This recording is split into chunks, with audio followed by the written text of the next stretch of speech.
For 5 years, I sent $5,000 monthly to keep them afloat. At the reading of the will, Mom had left, to our mistake, Abigail nothing. I took out my phone and canceled every payment. Tell Dad the mistake is done fixing his problems. I never expected to be sitting in this dark lawyer's office staring at words that somehow hurt more than all the years of subtle cruelty combined. The paper trembled slightly in my hands as I read the line, "To our mistake, Abigail nothing." 5 simple words confirming what I had always suspected but never wanted to believe.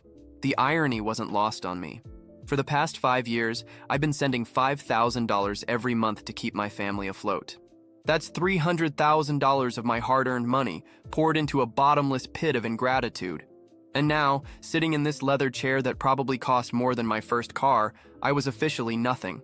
"Miss Miller," Mr. Harrison, the family lawyer, cleared his throat. "Would you like to take a moment?" I looked up, meeting his cautious gaze. He was trying to be professional, but I could see the discomfort in his eyes. He had known my family for years. He had watched this drama unfold from the sidelines. Now he was forced to be the messenger of my mother's final act of rejection. "No," I said, my voice firmer than I felt. "Please continue." He shuffled his papers, clearly relieved to move on as he droned on about the distribution of assets between my father and my sister Megan. I let my mind wander to where this all began. 5 years ago, I was just starting to find my way in life. At 25, I had launched my own financial consulting firm. It wasn't much, just me, a laptop, and a small office above a Chinese restaurant in downtown Seattle. The smell of Kung Pao chicken wafted up through the floor every day around noon. But the rent was cheap, and I was determined to make it work. Then came the call that changed everything.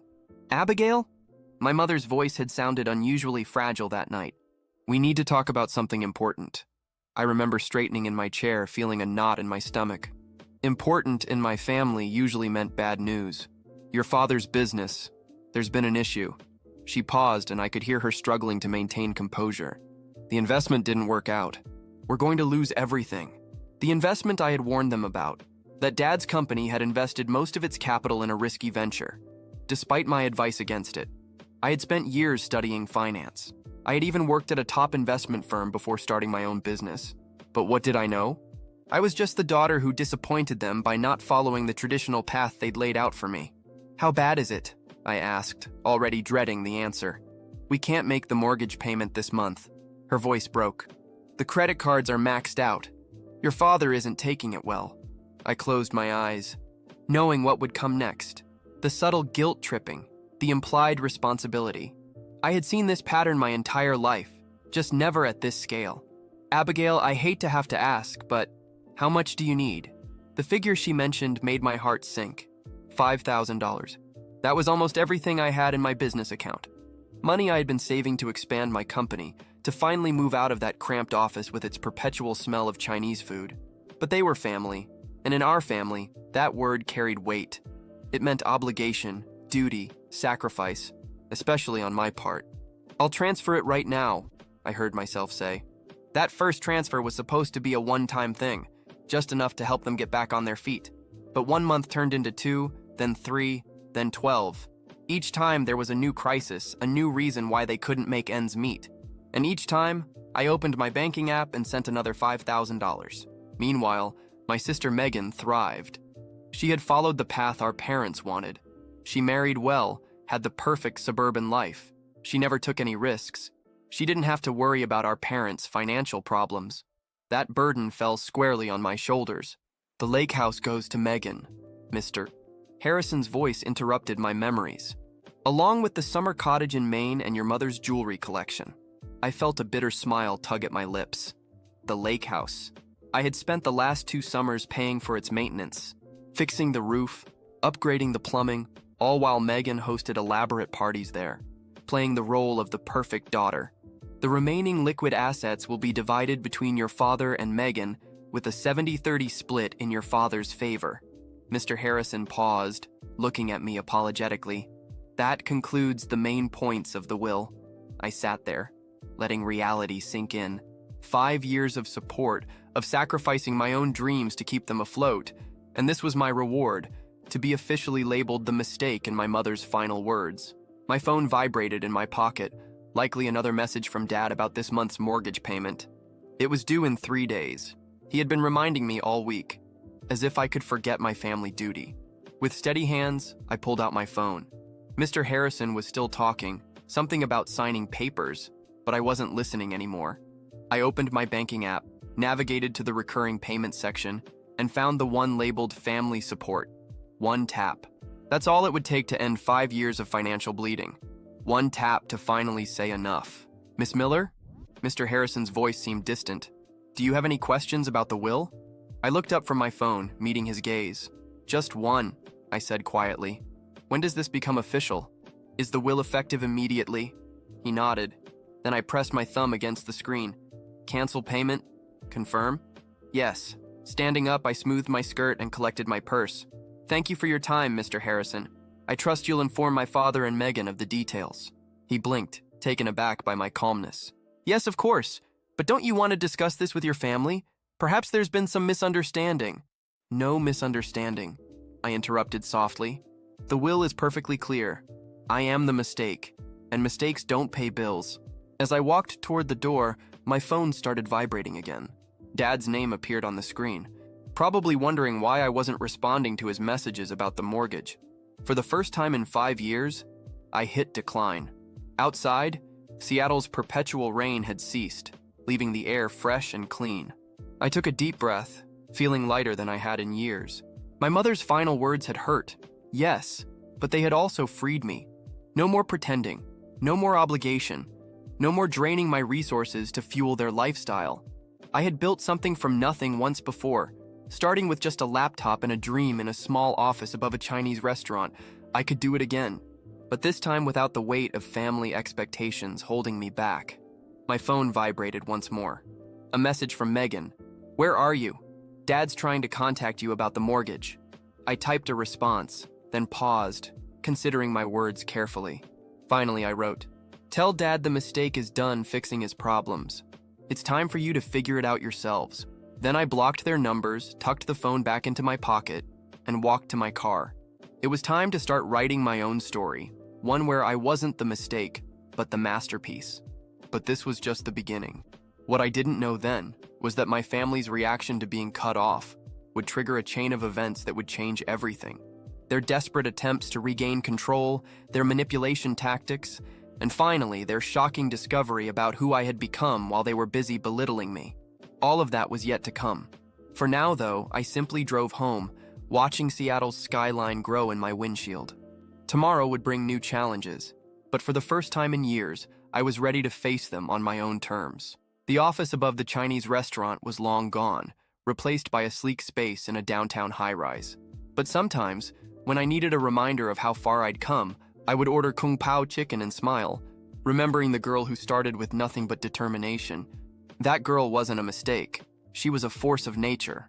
And now, finally, she was free. The first sign that my family had discovered the canceled payments came 3 days later. I was in my office reviewing a potential acquisition deal when my assistant Oliver alerted me over the intercom.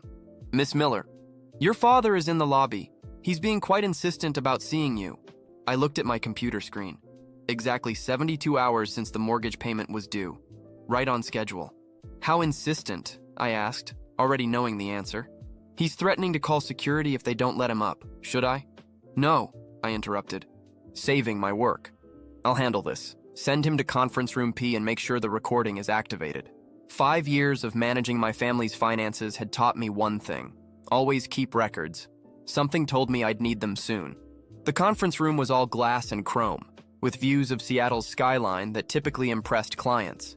My father was standing by the window. His reflection showed a face I barely recognized. Gone was the confident businessman who scorned my career choices. In his place was someone desperate, angry, and dangerous. The mortgage payment was rejected, he said without turning around. Yes, your mother just died. Abigail? He finally faced me, playing the guilt card he'd played so many times before. Is this how you want to honor her memory? I sat down at the conference table, indicating he should do the same. He remained standing. Mom made her feelings clear in the will, I said calmly. To quote exactly, to our mistake, Abigail, nothing. That was just... He made a dismissive gesture with his hand. Your mother was upset about some things. You know how she got. But this isn't about that. This is about family. Family? I repeated the word slowly. Like you and Megan getting everything while I'm labeled as a mistake? His face darkened. You're being childish. We need that money. The mortgage is no longer my problem. I stood up, matching his posture. I've sent you $300,000 over the past 5 years, money that could have grown my business, bought my own home, built my future. Instead, it went into a black hole of ingratitude. Ingratitude. His voice rose sharply. We gave you everything. An education, opportunities, that I paid for myself, I interrupted. Full scholarship for college. I worked 3 jobs to cover expenses. The only thing you gave me was the constant reminder that I wasn't good enough. He slammed his hand on the table. The sound echoed in the room, but I didn't flinch. You ungrateful little...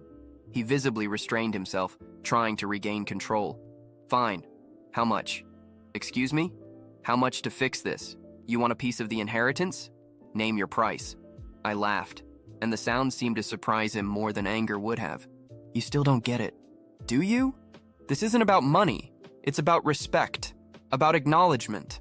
Things you and Mom never thought I deserved. What do you want then? His voice had turned calculating. I recognized that tone. It was the same one he used in business negotiations. Nothing, I said. I simply want nothing from you.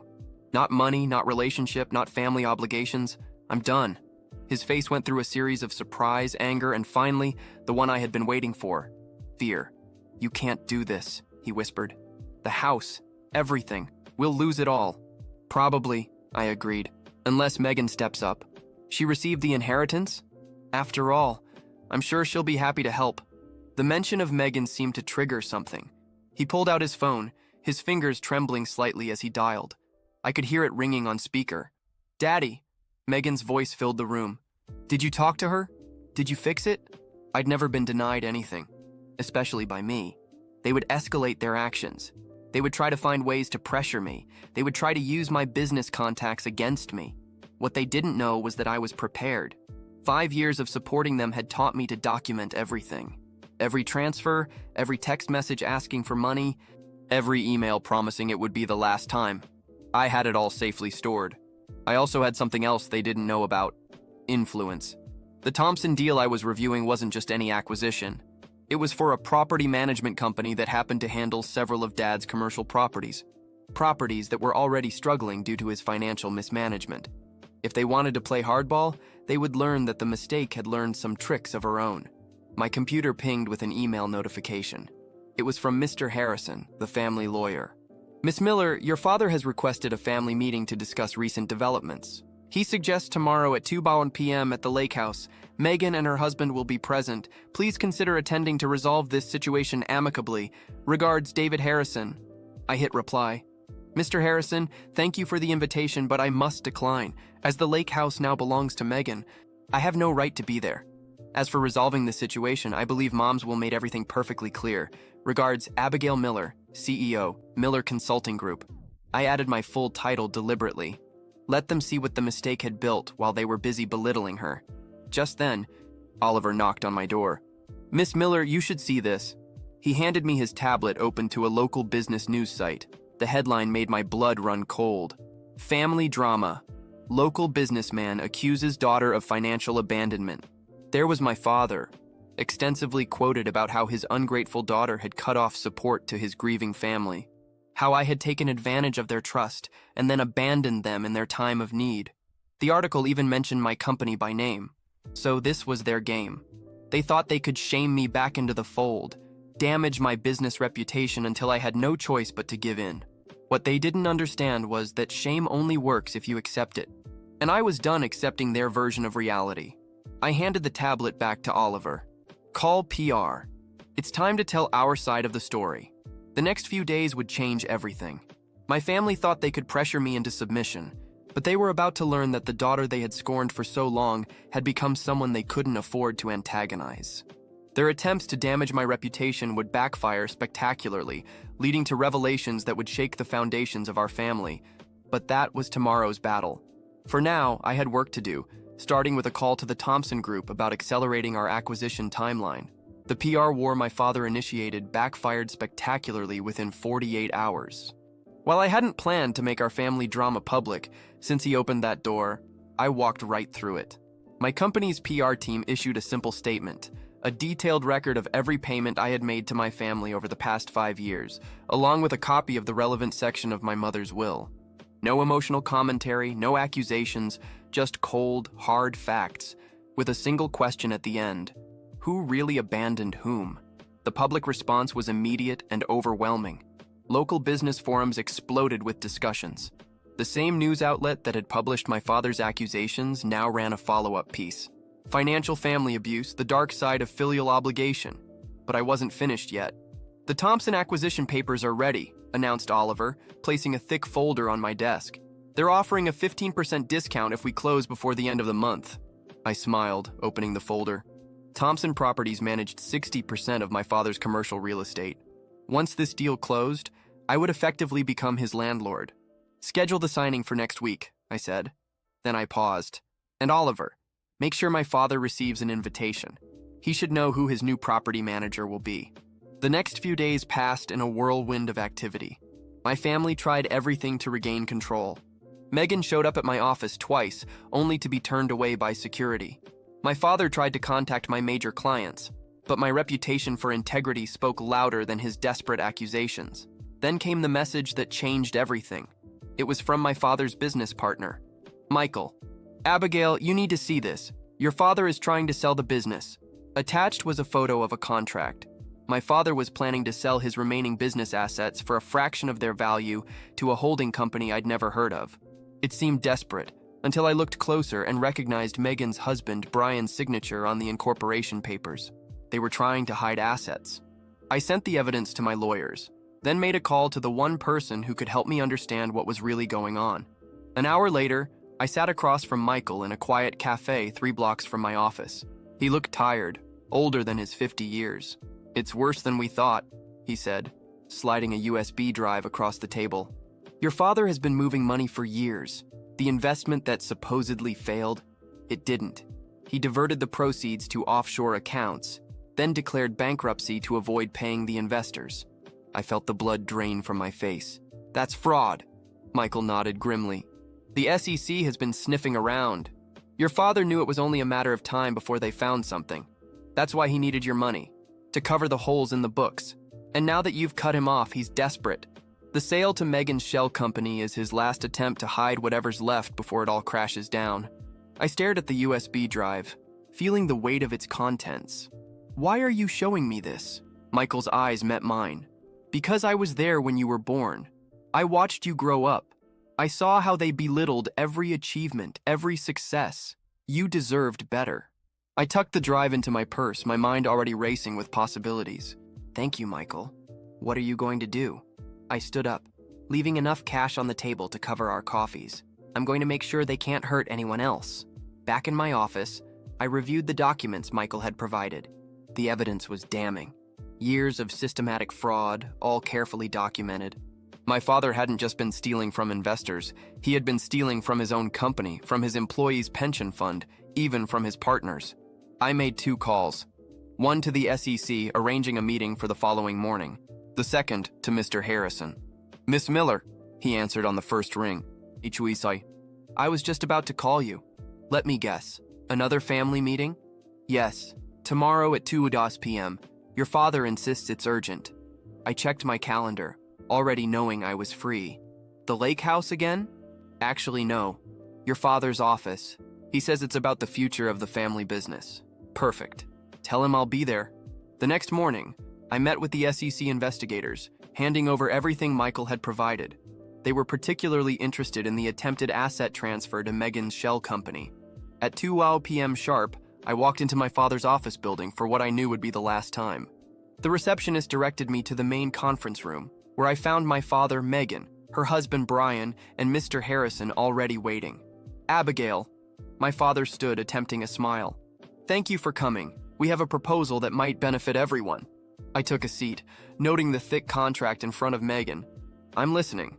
We're restructuring the family business, he began. Megan and Brian have created a new holding company.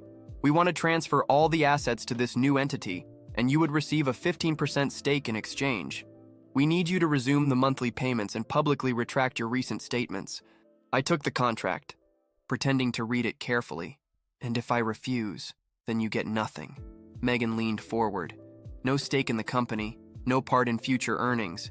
You'll be completely cut out of the family fortune. What family fortune? I asked quietly. The one Dad hid in offshore accounts or the one he stole from his investors? The room fell into dead silence. My father's face turned ashen. What are you talking about? Demanded Megan, but I could see the fear creeping into her eyes. The SEC is very interested in that question, I said, standing up. In fact, they should be arriving any moment. I had a fascinating meeting with them this morning. The sound of elevator doors opening echoed down the hallway, followed by multiple footsteps. You didn't, my father whispered. Actually, I did. But don't worry, I made sure they had everything. The offshore accounts, the fraudulent bankruptcy, even this latest attempt to hide assets through Megan's company. Consider it my final gift to the family. The door to the conference room opened. 3 SEC agents walked in, followed by 2 police officers. Robert Miller, an agent stepped forward. We have a warrant for your arrest. What happened next seemed to unfold in slow motion. My father trying to delete something on his phone before an agent snatched it away. Megan screaming that I had no right, that I was destroying the family. Her husband Brian attempting to flee before being detained at the elevator. Mr. Harrison just sat there, slowly shaking his head. I should have known, he muttered. All those years of meticulous record-keeping. I watched as my father was led away in handcuffs. Megan and Brian following shortly after as material witnesses. The family empire built on lies and manipulation crumbled in less than an hour. Outside, reporters had already gathered. Someone must have tipped them off. As I walked to my car, I heard my father's voice one last time. Abigail, you can't do this. We're family. I turned, meeting his eyes. No, Dad. I'm just the mistake, remember? And this mistake just corrected a lot of wrongs. 3 months later, I was sitting in my office reviewing the final report from the SEC investigation. My father had been sentenced to 15 years for fraud and embezzlement. Megan and Brian received lighter sentences for their roles in the attempted asset concealment. The lake house and other properties were seized and sold to pay back investors. Oliver knocked on my door. Miss Miller, the Thompson deal is complete. You now officially own the management rights to all the former Miller Properties buildings. I nodded, closing the SEC file. Schedule a meeting with the tenants. I want to discuss modernization plans and potential rent adjustments. He hesitated. Also, there's a letter from your father. I held out my hand, taking the envelope with the prison seal. Inside was a single page. Abigail, I now understand what you meant about respect, about acknowledgement. I'm sorry it took losing everything to see what we had in you. Dad, I folded the letter carefully and placed it in my desk drawer. Perhaps someday I would respond, but not today. Today I had a company to run, a future to build. My phone vibrated. A message from Michael. I saw the announcement about the Thompson deal. Your grandfather would be proud. I smiled, remembering the one family member who had ever believed in me. He had called me his $1 million mistake once, joking with my parents about their short-sightedness. Looking at Seattle's skyline from my office window, I realized he was wrong. I wasn't a $1 million mistake. I was a $1 billion success story, and I had done it my way. Without their help, without their approval, and finally, without their chains holding me back. The mistake had become a masterpiece.